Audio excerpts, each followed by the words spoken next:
Bankruptcy provides individuals with a fresh start. For those individuals that have too much credit card debt, have lawsuits pending against them, have wage garnishments, have a foreclosure notice, what bankruptcy does is it sends notices out to their creditors, and those creditors are required by law to stop all collection efforts. Collection efforts include the lawsuits, the foreclosures, and the wage garnishments. So as soon as they receive notice, they have to completely cease and desist and stop the wage garnishments, the foreclosure, and the lawsuits. Bankruptcy gives people breathing room to collect themselves and gather up financial resources, and at the end of the bankruptcy process, the bankruptcy court issues what's called a discharge order, and that discharge order has the legal effect of eliminating all of their credit card debt and similar unsecured debt.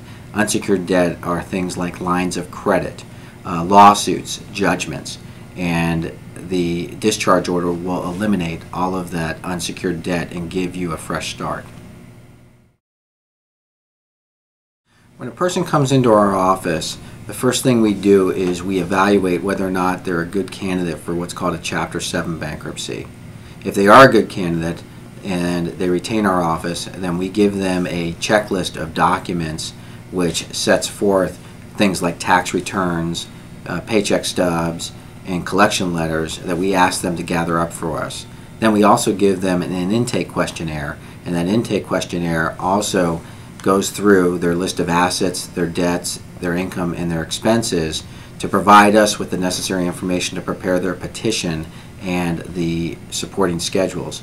Once that paperwork's prepared, we have the people come back into our office, they review all the paperwork for accuracy, and then we go ahead and file the bankruptcy for them electronically while they're sitting in our office.